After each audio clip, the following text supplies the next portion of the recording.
8 weeks ago, the President of the United States was demanding Iran's unconditional surrender. Today, the administration is scrambling to sign a peace deal on almost any terms they can get.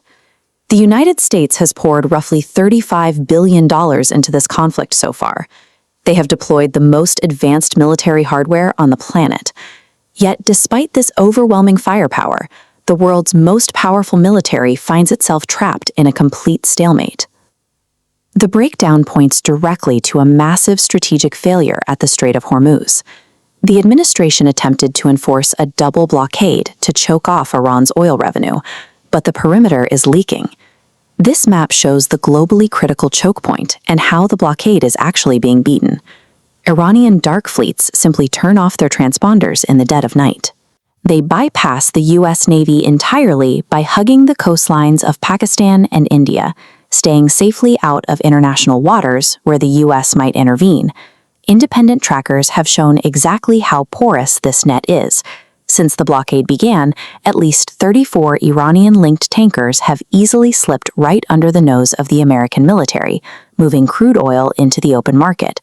A multi-billion-dollar naval deployment cannot accomplish its mission if the target country can systematically bypass the ships, sell its oil, and keep its economy running.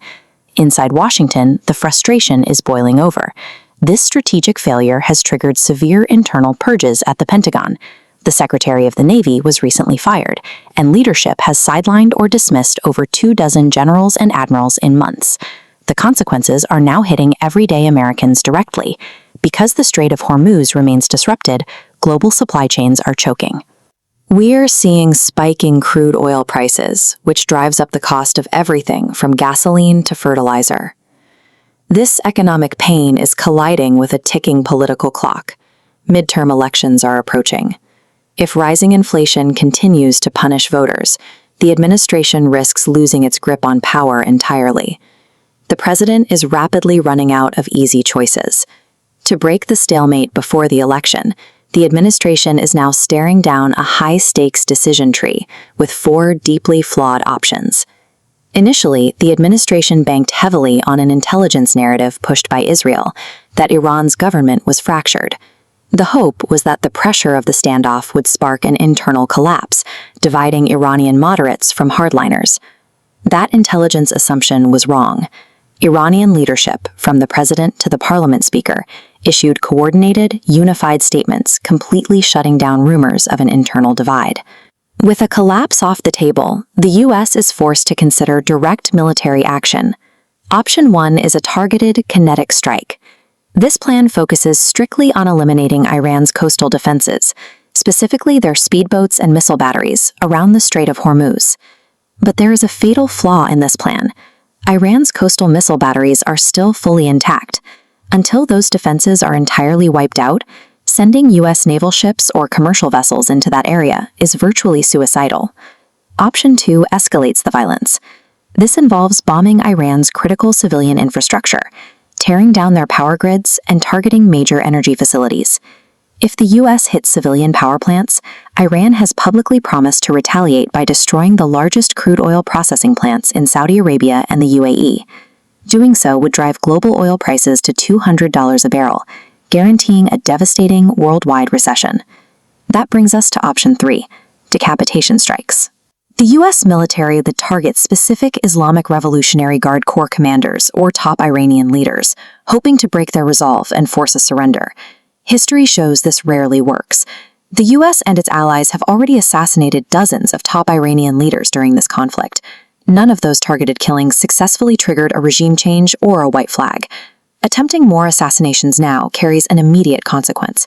It would permanently kill any chance of negotiating a peace deal, guaranteeing the U.S. stays locked in a cycle of prolonged economic disruption.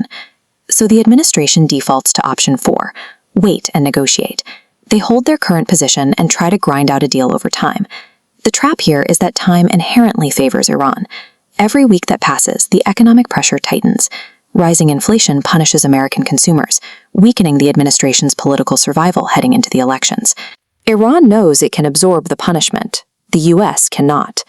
Simply waiting forces the administration into a corner where they will eventually have to concede to Iranian demands, like dropping the Hormuz blockade entirely, just to save their own domestic economy. The president is caught in a vice of his own making.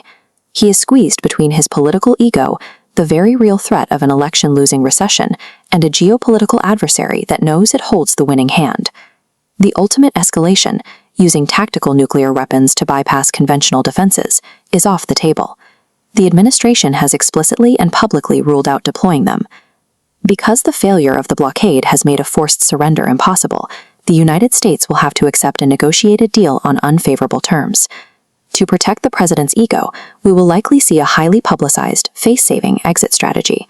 The U.S. will likely launch a loud, symbolic bombing campaign, declare a superficial victory to the American public, and then quietly withdraw its forces. It is a harsh lesson in asymmetrical warfare.